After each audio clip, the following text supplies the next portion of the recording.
လူဆိုတာကရလေလိုလေအိုတစင်မျိုးမို့ဘလို့အချိန်နေမျိုးမှာပဲဖြစ်ဖြစ်အားငယ်မိမှာအမှန်ပဲလေအဲ့ဒီအချိန်မှာကိုဘလို့အပိစကားပြန်ပြောရမလဲဘလို့ပြန်တွေးပြရမလဲဆိုတာကိုတင်ဆက်ပေးကြပါတယ်လူဆိုတာကထူးဆန်းတဲ့တတဝါပါမရှိသေးတဲ့အချိန်မှာရှိရင်တော်ပြီလို့ထင်တတ်ကြတယ်ဒါပေမဲ့ရှိလာပြန်တဲ့အချိန်ကျတော့နည်းသေးတယ်လို့ထင်လာကြပါတယ်နည်းနည်းလေးရလာတော့များကျင်လာတယ်များလာတော့တခြားသူနဲ့နှိုင်းယှဉ်တက်ကြပါတယ်တခြားသူကကိုယ့်ထက်ပိုကောင်းနေတာတွေ့ရင်ကိုရထားတာတွေကကိုတောင်တန်ဖိုးမထားနိုင်တော့ပါဘူးအဲ့ဒီလိုနဲ့ရလေလိုလေတောင်းတလေမပြည့်မစုံဖြစ်လာလေဆိုပြီးတော့စကဲပုံဖြစ်လာပါတယ်တနေ့လုံးလူတွေအရှိမတော့ပြုံးနေတတ်ပါတယ်အဆင်ပြေပါတယ်ဘာမှမဖြစ်ပါဘူးဒီလောက်လေးနဲ့စိတ်မညစ်ပါဘူးလို့တွေးတတ်ပါတယ်ဒါပေမဲ့ညရောက်ပြီဆိုရင်တော့ဖုန်းကိုဘေးချထားပြီးတော့အခန်းထဲမှာတယောက်တည်းဖြစ်သွားတဲ့အချိန်ကိုယ်စိတ်ထဲကအမှန်တရားတွေကတစ်ခုပြီးတစ်ခုထွက်လာတတ်ပါတယ်ငါဘာလို့ဒီလိုဖြစ်နေရတာလဲသူတို့ကအားလုံးရှေ့ကိုရောက်နေကြပြီငါကတော့ဘာမှမဖြစ်သေးဘူးငါဘဝကဘယ်တော့မှပြောင်းလဲမှာလဲငါကိုငါတော့အားမရတော့ဘူးစသဖြင့်ဒီလိုအတွေးတွေဟာညာတိုင်းကိုယ့်ရင်ထဲမှာလာထိုင်နေကြပါတယ်ဒီနေ့ပြောမယ်ဇလန်းကတော့ကိုဘဝကိုမုန်းလာတဲ့အထိသူများဘဝနဲ့နှိုင်းယှဉ်မိခဲ့တဲ့မိန်းကလေးတယောက်အကြောင်းကိုပြောပြချင်ပါတယ်သူမရဲ့နာမည်ကမေပါမေကအသက်30နီးပါးရှိပါပြီအလုပ်လုပ်တယ်ကိုပိုင်ဝင်ငွေလည်းရှိပါတယ်မိသားစုကိုလည်းတက်နိုင်တဲ့လောက်ထောက်ပံ့ပေးနိုင်တယ်အပြင်ကကြည့်ရင်တော့ဘာမှမလိုတဲ့မိန်းကလေးတယောက်လိုပဲဒါပေမဲ့သူမကိုယ်တိုင်တော့အဲ့ဒီလိုမထင်ထားဘူး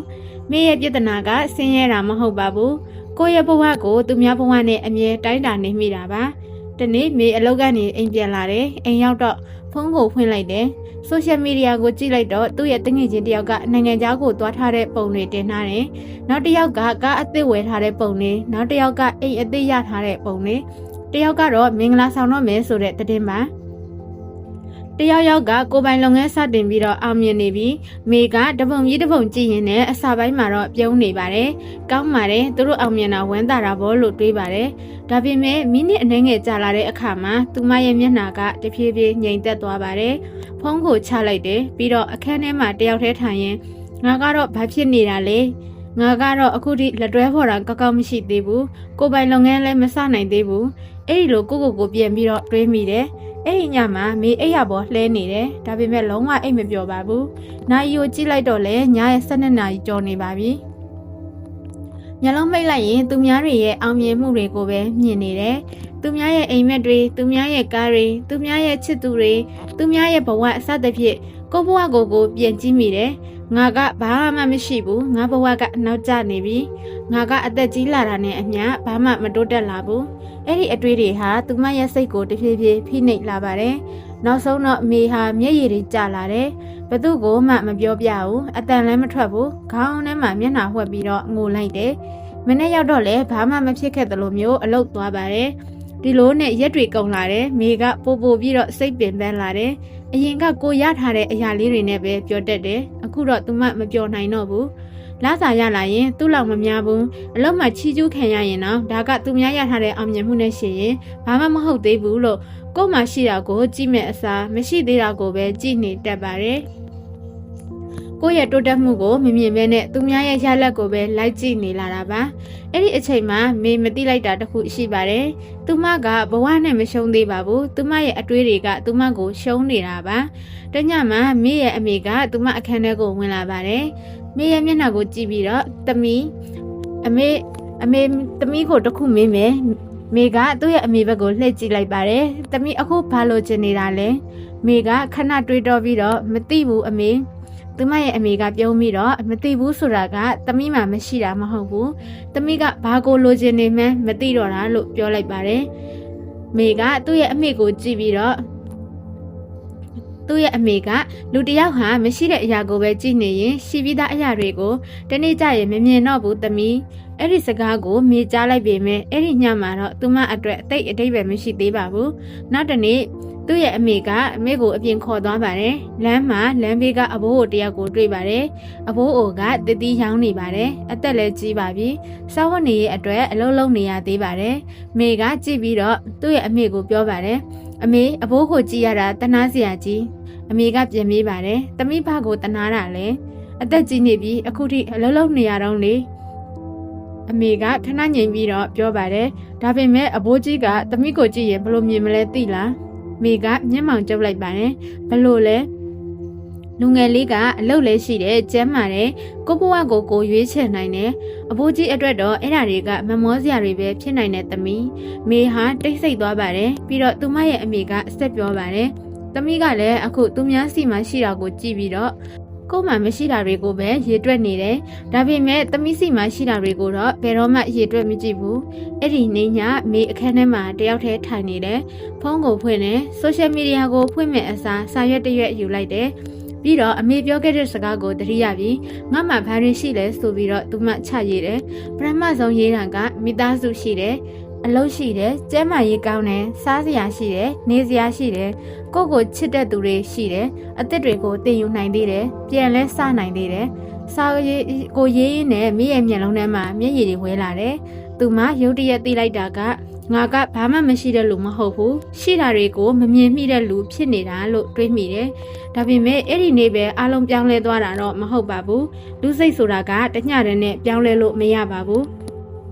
နောက်တစ်ပတ်မှာမေးပြန်ပြီးတော့တိမ်ငယ်မိပြန်ပါတယ်တငယ်ချင်းတယောက်ကအောင်မြင်သွားပြန်တယ်မေးပြန်ပြီးတော့စိတ်ကျသွားပါတယ်ညရောက်တော့အရင်လိုပဲအတွေးတွေဝင်လာတယ်သူများတွေကရှေ့ရောက်နေပြီးငါကတော့အဲ့ဒီအချိန်မှာမေရုတ်တရက်သူ့အမေပြောခဲ့တဲ့စကားကိုပြန်သတိထားလိုက်တယ်သမီးစီမှာရှိတာတွေကိုဘယ်တော့မှရေတွက်မကြည့်ဘူးမေမျက်ရည်တုပ်လိုက်ပါတယ်ပြီးတော့ကိုစကားတခွန်းပြောလိုက်တယ်မေဒီနေ့လည်းမင်းရှုံးတာမဟုတ်ဘူးမင်းကသူများရဲ့စာမျက်နှာကိုဖတ်ပြီးတော့ကိုဘဝကိုမုန်းမိနေတာအဲ့ဒီကစပြီးမေဟာညာတိုင်းကိုစကားပြောတတ်လာတယ်တခါတလေအောင်မြင်မှုအကြောင်းတခါတလေကြောက်ရွံ့မှုအကြောင်းတခါတလေတော့ဘာမှမလုပ်နိုင်တဲ့နေ့တွေမှာတော့ကိုအပြစ်မတင်ဖို့သိယူလိုက်တယ်ဒီနေ့မင်းပင်ပန်းနေတယ်မင်းပင်ပန်းတာကအားနေလို့မဟုတ်ဘူးမင်းကလူတစ်ယောက်ဖြစ်လို့မနေ့ပြန်ထက်ကြိုးစားလို့ရတယ်လို့သူမပြန်ပြောလိုက်တယ်တနေ့မေရဲ့တငယ်ချင်းတယောက်ကသူမကိုမေးပါတယ်မင်းအခုနောက်ပိုင်းဘာဖြစ်သွားတာလဲအရင်ကလို့သူများအောင်မြင်တာမြင်ရင်စိတ်မကြတော့ဘူးလားလို့မေကပြောလိုက်ပါတယ်ငါဘဝနဲ့သူများဘဝကပြိုင်ပွဲမဟုတ်ဘူးဆိုတာကိုကောင်းကောင်းသိလာလို့ပါလို့ဒါဆိုရင်နေအောင်မြင်ခြင်းစိတ်မရှိတော့ဘူးလားမေကကောင်းခါပါတယ်ရှိတာပေါ့ဒါပေမဲ့အခုတော့သူများကိုကြော်ဖို့အောင်မြင်ချင်တာမဟုတ်ဘဲမနေ့ကငါထက်ဒီနေ့ငါပိုကောင်းလာဖို့အောင်မြင်ချင်တာအဲ့ဒီစကားကအရန်ရိုးရှင်းပေမဲ့မေရဲ့ဘဝကိုပြောင်းလဲပေးခဲ့ပါတယ်သူမဟာနေ့တိုင်းအောင်မြင်မှုကြီးတွေမရခဲ့ပါဘူးတနေ့ကိုစာတစ်မျက်နှာပဲဖတ်နိုင်တယ်တနေ့ကိုအလုပ်တစ်ခုပဲပြီးတယ်တနေ့ကိုအတွက်တလှမ်းချင်းပဲလှမ်းပါတယ်ဒါပေမဲ့သူမဟာတခုတော့မလုပ်တော့ပါဘူးသူများရဲ့တလှမ်းကိုကြည့်ပြီးတော့ကိုယ့်ရဲ့တလှမ်းကိုမုန်းမပစ်တော့ပါဘူးတနေ့လောက်ကြာတဲ့အခါမှာမိကအရင်ကထက်တည်ငြိမ်လာတယ်ဘဝမှာအခက်အခဲတွေမရှိတာတော့မဟုတ်ပါဘူးပိုက်ဆံမလုံလောက်တဲ့နေ့တွေလည်းရှိတာပေါ့အလုပ်အဆင်မပြေတဲ့နေ့တွေသူများတွေကိုကြည့်ပြီးတော့ပြဲသိမ်ငယ်မိတဲ့နေ့တွေလည်းရှိတာပေါ့ဒါပေမဲ့အခုတော့သူမကအဲ့ဒီစိတ်ကိုဘလို့ကင်တွယ်ရမလဲဆိုတာကောင်းကောင်းသိသွားပါပြီညရောက်လာတဲ့အခါမှာအတွေးတွေဝင်လာပြီးဆိုတာနဲ့အရင်လိုမျက်ရည်ကျပြီးအိယာထဲမှာတညလုံးမခင်စားတော့ပါဘူးသူမကစာရွက်တရက်ယူတယ်ပြီးတော့မေးတယ်ဒီနေ့ငါဘာတွေလုပ်နိုင်ခဲ့လဲအလုပ်တစ်ခုကိုလုပ်နိုင်ခဲ့ရင်ကောင်းတယ်မိသားစုအတွက်တခုခုလုံးနိုင်ခဲ့ပြီးရင်လည်းကောင်းတယ်ကိုယ်စိတ်ကိုမပြတ်အောင်ထိန်းနိုင်ခဲ့ရင်လည်းဒါလည်းအောင်မြင်မှုတစ်ခုလို့အဲ့လိုတွေသတ်မှတ်လိုက်တယ်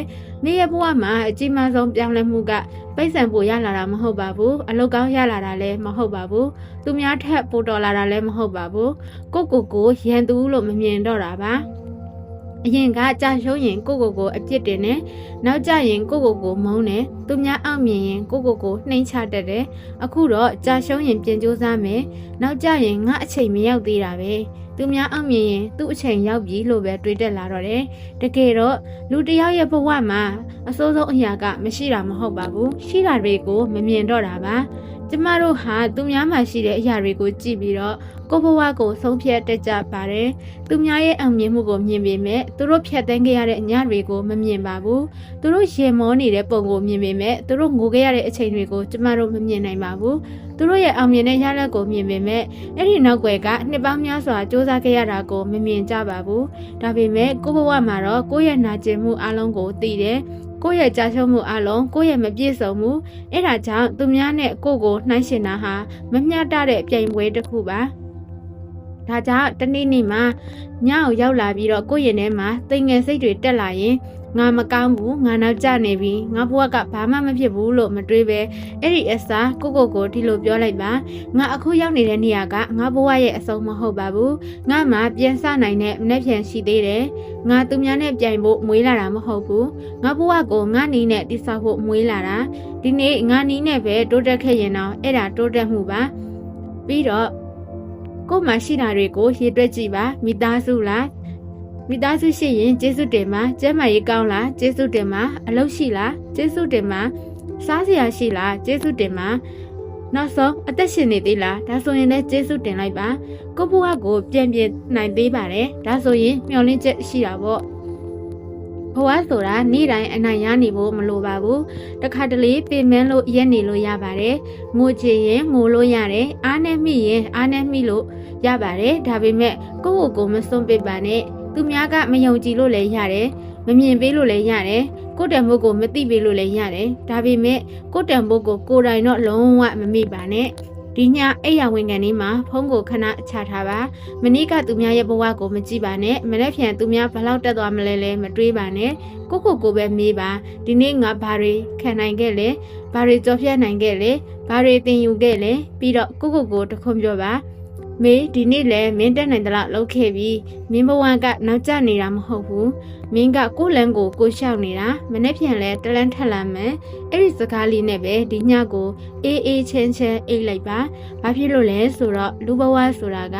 ရလေလို့လေမပြည့်နိုင်တဲ့အရာတွေနောက်ကိုလိုက်နေရင်းနဲ့ပဲကုံဆုံးသွားနိုင်ပါတယ်ဒါကြောင့်လိုချင်တာတွေကိုရှာပါအိမ်မက်တွေကိုမစွန့်လွတ်ပါနဲ့ပိုကောင်းတဲ့ဘဝရဖို့ကြိုးစားပါဒါပေမဲ့ရောက်မလာသေးတဲ့အရာတွေကိုလိုက်ရင်းနဲ့ရောက်နေပြီးသားနေရာကိုမမုံလိုက်ပါနဲ့မရှိသေးတာတွေကိုရေတွက်ရင်ရှိပြီးသားကောင်းချီးတွေကိုမမေ့လိုက်ပါနဲ့ပြီးတော့အရေးကြီးဆုံးကသူများဘဝနဲ့ကိုဘဝကိုဘယ်တော့မှမနိုင်ရှင်ပါနဲ့သူ့အချိန်ကသူ့အချိန်မှာကိုအချိန်ကကိုအချိန်မှာပန်းတပွင့်ဟာအခြားပန်းတပွင့်ထက်စောပြီးတော့မပွင့်လို့အရှုံးမဟုတ်ပါဘူးပွင့်လာတဲ့အချိန်မှာကိုပိုင်အလှနဲ့ပွင့်ဖို့ပဲလိုတာပါဒီနေ့မင်းဘဝမှာဘာမှမဖြစ်သေးဘူးလို့ထင်နေရင်တော့တတိရလိုက်ပါမဖြစ်သေးတာနဲ့မဖြစ်နိုင်တာဟာလုံးဝမတူပါဘူးမင်းမမနေ့ပြန်ရှိနေသေးတယ်မင်းမပြန်စနိုင်တဲ့အခွင့်အရေးရှိနေသေးတယ်မင်းမကိုဘဝကိုပြန်တည်ဆောက်နိုင်တဲ့အားရှိနေသေးတယ်ဒါကြောင့်ဒီညမငိုပါနဲ့လို့မပြောပါဘူးငိုချင်ရင်ငိုပါဒါပေမဲ့မျက်ရည်တုပ်ပြီးတဲ့အခါမှာတော့ကိုလက်မလွတ်ပါနဲ့မင်းဟာမင်းထင်ထားတာထက်ပိုတန်ဖို့ရှိပါတယ်မင်းဟာမင်းထင်ထားတာထက်ပိုခံနိုင်ရည်ရှိပါတယ်မင်းဘဝဟာမင်းဒီနေ့မြင်နေရတဲ့အတိုင်းနဲ့မပြီးဆုံးပါဘူးအခန်းထဲမှာအမှောင်တွေဘလောက်ရှိမနဲ့ဆိုတာရောက်လာမှာပါပြီးတော့မင်းရဲ့ဘဝမှာလည်းမင်းမမျှော်လင့်ထားတဲ့မနဲ့ခင်ကောင်တစ်ခုရောက်လာအောင်မှာပါဒီနေ့ကိုယုံကြည်ပြီးတော့တလှမ်းချင်းပဲဆက်လျှောက်ပါအမြင်မလိုပါဘူးနောက်ကြလည်းမကြောက်ပါနဲ့မရက်သွားဖို့ပဲလိုတာပါဒီနေ့အကြောင်းအရာလေးကစိတ်ထဲထိမိတယ်ဆိုရင် like လေးတစ်ချက်နဲ့အားပေးခဲ့ပါနော်နောက်ထပ်ကောင်းမွန်တဲ့အကြောင်းအရာလေးတွေမလွတ်သွားအောင် Super You Channel ကို Subscribe လေးလုပ်ပေးဖို့မေတ္တာရက်ခံပါတယ်နော်နောက်ဗီဒီယိုလေးမှာပြန်လည်တွေ့ကြမယ်ရှင်